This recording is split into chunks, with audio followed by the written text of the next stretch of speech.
কথা ছিল খড়কুটায় বাঁধব দুজন সুখের ঘর, সেই সব ছিল মিথ্যে আশা, লোভের নেশায় করলি পর।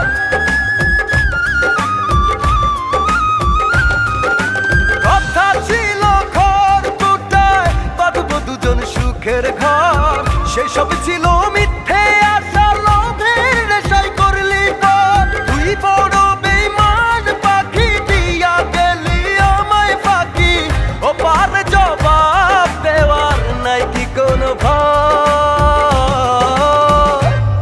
যদি মন ভাঙা আর মসজিদ ভাঙা সমান হয়,